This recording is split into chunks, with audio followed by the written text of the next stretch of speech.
बच्चों, कैसे हैं आप लोग। आई होप कि आप लोग स्वस्थ होंगे, अच्छे होंगे, घर पे होंगे, सुरक्षित होंगे।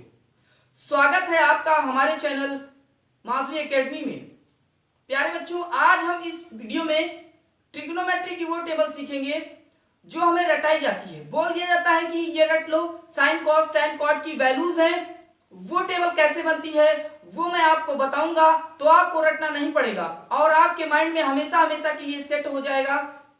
तो प्यारे बच्चों, वीडियो को लास्ट तक जरूर देखिए।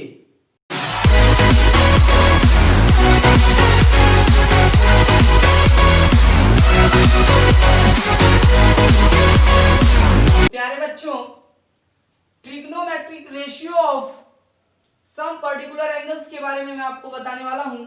ये कुछ स्टैंडर्ड एंगल्स लिखे गए हैं, तो इसकी value sine cos tan cot के फॉर्म में कैसे निकालते हैं, तो आइए सीखते हैं। तो प्यारे बच्चों, आप लोग केयरफुली ध्यान देंगे, स्टेप बाय स्टेप कैसे हो रहा है।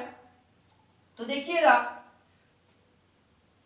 सबसे पहले हम लोग स्टार्टिंग से काउंटिंग लिख लेंगे, यानी कि गिनती लिखेंगे।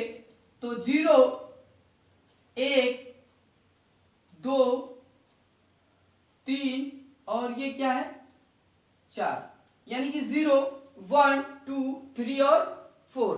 क्लियर हो गया। जो मैक्सिमम वैल्यू है उसी से मैं सबको डिवाइड कर देता हूं। क्या कर देना है आपको, जो मैक्सिमम वैल्यू है उसी से सबको क्या कर देना है, डिवाइड कर देना है। मैक्सिमम वैल्यू कितनी है 4, तो सबको किससे डिवाइड करेंगे 4 से। क्लियर हो गया। अब आपको इन सभी का क्या कर लेना है, अंडर रूट निकाल लेना है। प्यारे बच्चों, क्या कर लेना है, अंडर रूट निकाल लेना है। तो सब पे हम क्या लगा दें, अंडर रूट लगा दें।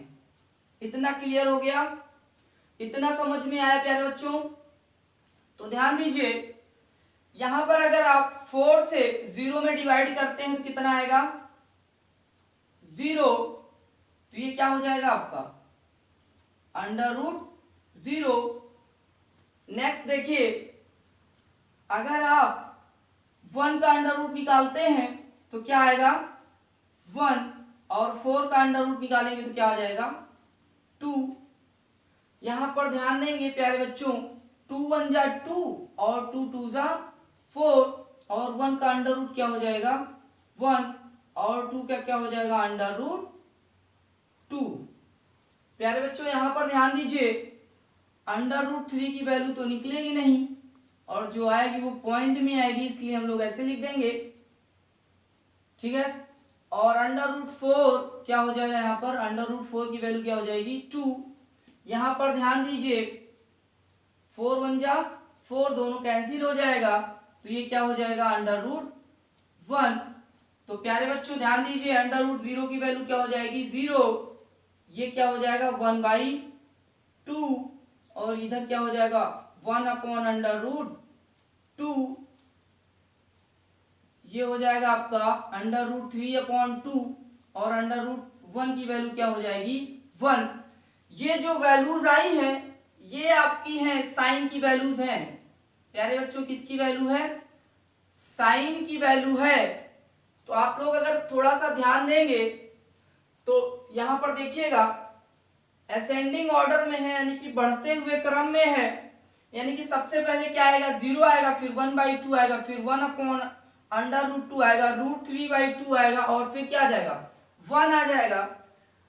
इसी का जस्ट अपोजिट जो होता है वो क्या होता है प्यारे बच्चों, क्या होता है कॉस होता है। जस्ट अपोजिट करेंगे, यानी कि यहाँ पे क्या हो जाएगा कॉस 0 की वैल्यू क्या हो जाएगी 1 हो जाएगी। और फिर देखिएगा, जस्ट अपोजिट लिखना है तो यहाँ पर क्या हो जाएगा कॉस 30 की वैल्यू अंडर रूट 3/2, और कॉस और साइन दोनों की 45 डिग्री की वैल्यू क्या होती है इक्वल होती है प्यारे बच्चों।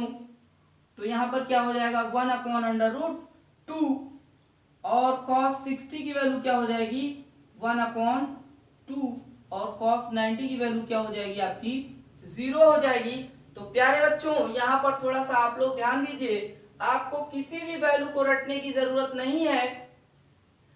तो यहाँ पर बात कर ले, साइन कॉस की बात तो हो गई है, टैन और कॉट की बात कर लें तो प्यारे बच्चों टैन और कॉट के लिए एक फॉर्मूला होता है, tan theta is equals to, अगर बात करें तो क्या होता है, sine theta upon cos theta. तो यहां पर ध्यान दीजिए, इसका मैं थोड़ा सा आपको एक प्रूफ करके दिखा देता हूं। और दूसरा फॉर्मूला जो होता है, ये मैं थोड़ा सा ऊपर लिख दे रहा हूं, cot theta is equals to क्या होता है, cos theta upon sine theta. ये आप लोग याद रखेंगे। क्लियर हो गया? ये दो फॉर्मूले हैं, एक फॉर्मूले को मैं ड्राइव करके दिखा देता हूं कि कैसे होता है। तो प्यारे बच्चों ध्यान दीजिए, tan theta is equal to, आप लोगों को पता होगा कि परपेंडिकुलर अपॉन बेस होता है। क्या होता है प्यारे बच्चों? Perpendicular upon base. तो आइए हम लोग क्लियर कर लेते हैं, परपेंडिकुलर अपॉन बेस आएगा कि नहीं आएगा। तो प्यारे बच्चों ध्यान दीजिए, tan theta is equal to क्या हो जाएगा, यहां पर प्यारे बच्चों साइन थीटा की वैल्यू क्या होती है, परपेंडिकुलर अपॉन हाइपोटेनस, और कॉस थीटा की वैल्यू क्या होती है प्यारे बच्चों, तो बेस अपॉन हाइपोटेनस। प्यारे बच्चों ध्यान देंगे, अंदर का अंदर से मल्टीप्लाई और बाहर का बाहर से मल्टीप्लाई। तो प्यारे बच्चों P इंटू एच अपॉन क्या हो जाएगा, B इंटू एच। तो H से H कैंसिल हो जाएगा प्यारे बच्चों। तो ये आपका क्या आ गया, P अपॉन B। यही तो है tan theta is equals to P upon B। प्यारे बच्चों क्लियर हुआ कि नहीं हुआ, समझ में आया कि नहीं आया? क्लियर हो गया ना? ठीक है, तो मैं आपको पूरी टेबल मेंटेन करके, यहाँ पर हम लोग पूरी टेबल एक बार देख लेते हैं कि कैसे बनती है। मैं आपको पूरी टेबल मेंटेन करा देता हूँ। क्लियर? तो आप इसको नोट कर लीजिए, उसके बाद हम लोग पूरी टेबल देख लेते हैं। प्यारे बच्चों, तो अभी हम लोगों ने देखा था साइन थीटा और कॉस थीटा की वैल्यूज। तो आइए स्टार्टिंग से फिर से एक बार समझ लेते हैं। तो यहाँ पर ध्यान दीजिए आप लोग, साइन थीटा की वैल्यू हम लोगों ने निकाला है, साइन 0 की वैल्यू क्या हो जाएगी 0, साइन 30 की वैल्यू क्या हो जाएगी 1/2, साइन 45 की वैल्यू क्या हो जाएगी 1/√2, साइन 60 की वैल्यू क्या हो जाएगी √3/2, और साइन 90 की वैल्यू क्या हो जाएगी 1। इसी का जस्ट अपोजिट हम लोग लिख लेंगे, वो कॉस थीटा की वैल्यू हो जाएगी। ध्यान दीजिए, tan theta is equals to, अभी अभी हमने आपको बताया sine theta upon cos theta. तो देखिए 0/1 लिखा है, क्या हो जाएगा 0। क्लियर? देखिए अगर नहीं क्लियर हो रहा है तो मैं यहां से आपको क्लियर कर देता हूं। tan theta is equals to, अभी अभी मैंने आपको बताया कि साइन थीटा अपॉन क्या होता है कॉस थीटा। यहां पर प्यारे बच्चों मैं आपको बता दूं, थीटा का मतलब क्या है, थीटा का मतलब यह है कि हम जो भी एंगल लेंगे वो यहां पर पुट कराएंगे। लेट, अगर मान लीजिए हम थीटा की वैल्यू क्या ले लेते हैं प्यारे बच्चों 0 डिग्री, तो यहां पर हम क्या कर लें, tan 0 इज इक्वल्स टू, तो साइन 0 की वैल्यू क्या हो जाएगी, यहां पर ध्यान दीजिए साइन 0 अपॉन कॉस 0। तो यहां पर वैल्यू पुट करा दीजिए प्यारे बच्चों, तो क्या आ जाएगा, साइन 0 की वैल्यू क्या है 0 है, और साइन कॉस 0 की वैल्यू क्या है 1 है प्यारे बच्चों। तो अगर किसी भी नंबर से 0 में डिवाइड करते हैं तो वैल्यू क्या आती है 0। इट मींस tan 0 डिग्री की वैल्यू क्या हो जाएगी 0 हो जाएगी। सिमिलरली इसी तरह से हम करेंगे तो tan 30 की वैल्यू निकालेंगे, तो देखिएगा 2 से 2 कैंसिल हो जाएगा, तो 1/√3 आएगा। और यहां पर देखिए 1/√2 और अपॉन 1/√2 दोनों कैंसिल हो जाएगा, तो tan 45 की वैल्यू क्या आ जाएगी 1, और tan 60 की वैल्यू क्या आएगी, यहां पर देखिएगा 2 से 2 कैंसिल हो जाएगा तो √3, और यहां पर देखिए tan 90 की वैल्यू क्या हो जाएगी, तो tan 90 की वैल्यू आपकी 1/0 हो जाएगी, तो 1/0 करेंगे तो इनफाइनाइट आएगा, यानी कि अनडिफाइन आएगा, उसकी कोई वैल्यू नहीं आएगी। यहां पर फिलहाल हम लोग लिखते हैं इनफाइनाइट। क्लियर हो गया। अभी हमने आपको बताया था कि tan थीटा का रेसिप्रोकल क्या होता है, cot theta. It means tan theta की जो वैल्यू आई है इसी का जस्ट अपोजिट कर दीजिए, तो क्या आ जाएगा, cot थीटा की वैल्यू। क्लियर हो गया। इट मींस यहां पर अपोजिट लिख दीजिए, तो cot 0 की वैल्यू आ जाएगी अनडिफाइंड या इनफाइनाइट। क्लियर हो गया। और यहां पर क्या आ जाएगा, cot 30 की वैल्यू √3 और cot 45 की वैल्यू 1 आएगी, यानी कि tan 45 और cot 45 की वैल्यू क्या होगी, सेम होगी। और यहां पर cot 60 की वैल्यू आ जाएगी 1/√3 और cot 90 की वैल्यू हो जाएगी क्या, 0। यहां पर आपको दिख रहा होगा tan थीटा की जो वैल्यू है वो उसी का जस्ट अपोजिट हम लोगों ने क्या लिखा है, cot थीटा की वैल्यू लिखा है। क्लियर हो गया। अब हम लोग sec थीटा की वैल्यू निकालते हैं। तो मैंने आपको रेसिप्रोकल में बताया था कि cos theta is equals to क्या होता है, cos theta is equals to क्या होता है, यहां पर मैं आपको बता देता हूं, देखिएगा। cos theta is equals to होता है प्यारे बच्चों 1/sec थीटा। तो अगर हम थीटा इज इक्वल्स टू कुछ भी ले लीजिए आप, थीटा इज इक्वल्स टू मान लेते हैं 30 डिग्री। क्लियर हो गया। तो cos 30 is equals to 1/sec 30।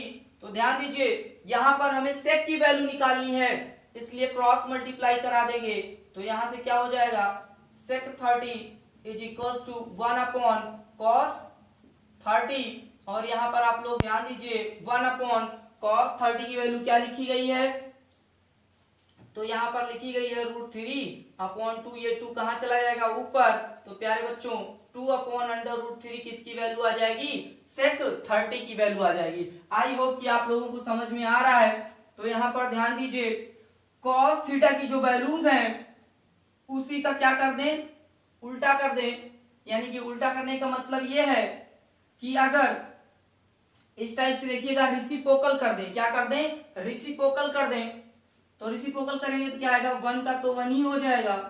अब इसका रेसिप्रोकल करेंगे तो ऊपर वाला नीचे और नीचे वाला कहां चला जाएगा प्यारे बच्चों, ऊपर। तो इसका मतलब क्या हो जाएगा 2/√3। प्यारे बच्चों यहां पर ध्यान दीजिए cos थीटा में यानी कि cos 45 की वैल्यू क्या है 1/√2। तो अगर हम sec थीटा में लिखेंगे तो क्या हो जाएगा √2। और यही सिमिलरली फिर से यहां पर देखिएगा अगर हम रेसिप्रोकल निकालेंगे cos का 60 के फॉर्म में, 60 डिग्री के फॉर्म में, तो यहां पर क्या हो जाएगा 2। और अगर यहां पर निकालेंगे प्यारे बच्चों रेसिप्रोकल निकालेंगे तो ये क्या आ जाएगा अनडिफाइन या इनफाइनाइट। क्लियर हो गया। अब हम लोग इसी का जस्ट अपोजिट लिख लेंगे। क्या लिख लेंगे, जो cosec थीटा की वैल्यू निकलेगी इसी का जस्ट अपोजिट लिख लेंगे। क्यों लिखेंगे प्यारे बच्चों, क्योंकि sin थीटा की जो वैल्यू है उसी का जस्ट अपोजिट हम लोगों ने cos थीटा की वैल्यू लिखा है। अब यहां पर ध्यान दीजिए अगर आपको sec थीटा की वैल्यू अपोजिट नहीं लिखना है तो sin थीटा का क्या कर लें, रेसिप्रोकल लिख लें। फिलहाल हम लोग sec थीटा की वैल्यूज को अपोजिट लिख लेते हैं, वो किसके इक्वल हो जाएंगी, cosec थीटा के इक्वल हो जाएंगी प्यारे बच्चों।